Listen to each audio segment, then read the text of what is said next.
Bonjour à tous.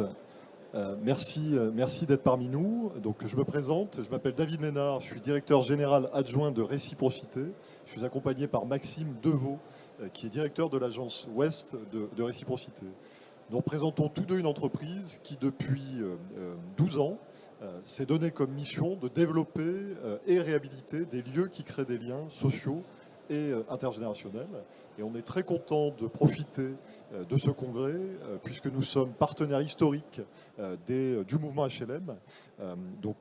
Congrès qui est placé sous le signe de toutes nos énergies pour le logement, qui fait que nous souhaitons vous parler des enjeux qui nous semblent fondamentaux de notre point de vue, pour le mouvement HLM et pour le logement social à l'avenir. Donc, deux réalisations exemplaires aujourd'hui vous seront présentées. Une première réalisation qui vous sera présentée par Maxime, qui consiste à passer à accompagner la transformation d'un projet, d'un établissement médico-social vers de l'habitat, enjeu majeur des politiques publiques d'habitat pour l'avenir. Et un deuxième sujet où nous accompagnons, nous, Réciprocité, une réhabilitation thermique et énergétique sur laquelle nous intervenons sur la question des usages. Voilà, je passe la parole à Maxime. Bonjour à tous. Donc l'exemple que je vais vous développer, il repose sur un enjeu majeur aujourd'hui, qui est celui de la transformation des résidences autonomie. Les résidences autonomie, c'est un modèle qui est né dans les années 60, qui surtout commence à vieillir, puisque 75% du parc des résidences autonomie a été construit avant 1990. Et au total, sur la France, c'est 2300 résidences. Aujourd'hui, c'est un modèle qui fonctionne toujours, mais qui est réinterrogé par les bailleurs sociaux, les CCAS qui en ont parfois la gestion. Et c'est justement l'exemple que je vais développer, celui de la résidence autonomie qui se trouve dans le quartier de la Folie-Couvre-Chef à Caen. Et donc le CCAS de la ville de Caen et le bailleur Caen-la-Mer Habitat ont fait appel à nous pour les accompagner dans la transformation de cette résidence. C'est une résidence qui compte environ 35 logements, qui sont gérés par le CCAS, qui souhaite la transformer en résidence intergénérationnelle et inclusive. Cette résidence, aujourd'hui, elle ne correspond plus tout à fait aux attentes de ses habitants. Et donc le CCAS et le bailleur Caen-la-Mer Habitat ont décidé de pouvoir diversifier leur offre, justement en se tournant vers l'habitat inclusif, et ainsi répondre à de nouveaux besoins des personnes âgées. Alors, comment elle prend forme cette transformation? D'abord, il y a une adaptation des logements qui est prévue, un espace partagé qui va être créé en rez-de-chaussée de la résidence, et enfin, un projet de vie sociale et partagée qui va être co-construit avec les habitants et les acteurs du territoire pour animer cette résidence. Ce projet il est permis évidemment par l'aide à la vie partagée, qui est donc l'aide majeure de l'habitat inclusif qui permet de financer l'accompagnement des projets dans le temps, en l'occurrence jusqu'en 2029. Nous, notre mission dans cet exemple, c'est d'accompagner au montage du projet d'habitat inclusif, c'est-à-dire de travailler sur la transformation de l'existant, de la programmation de la résidence, notamment de l'espace partagé. C'est également de travailler avec les partenaires locaux. Donc on a organisé notamment une table ronde atelier avec les associations, les acteurs du département, de la ville, pour co-construire ce projet social.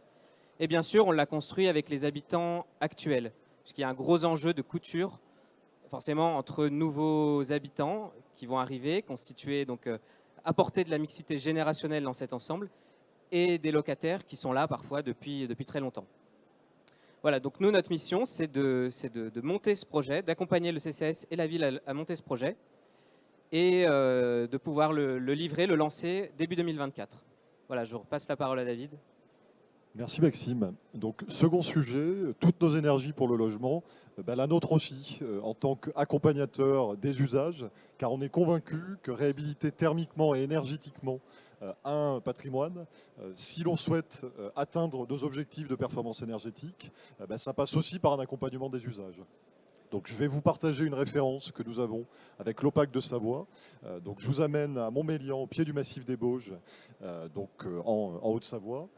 En Savoie, excusez-moi. Aux Savoyards ne seront pas contents.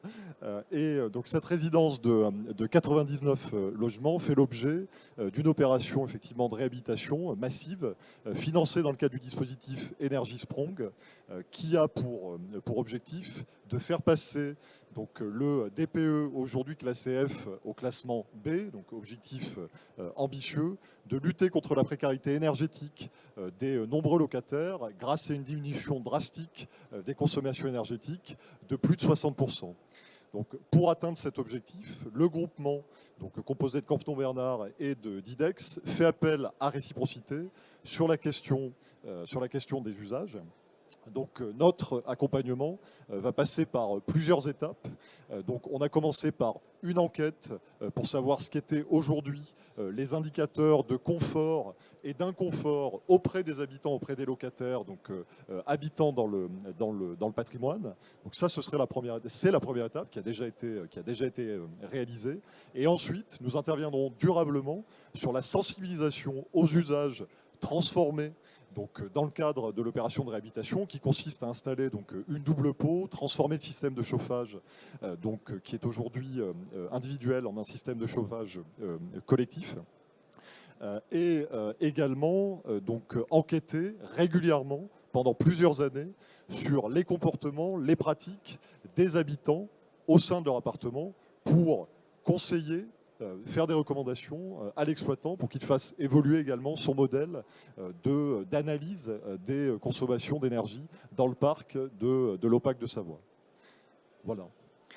Donc, ce qu'on voulait effectivement vous dire à l'occasion de ce moment, c'est que réhabiliter l'habitat, c'est pas seulement travailler sur la question thermique énergétique, c'est aussi une occasion et une opportunité incroyable de renforcer l'appropriation de l'habitat par les personnes, ce qui n'est pas incompatible avec les objectifs plus techniques qu'on se donne. Et deuxième chose, c'est ce que disait Maxime, accompagner également des problématiques sociétales majeures comme la transition démographique, peut-être en imaginant d'autres usages, soit pour des établissements médico-sociaux ou des lieux de vie qui sont aujourd'hui inadaptés aux problématiques rencontrées par vos locataires et les habitants au XXIe siècle.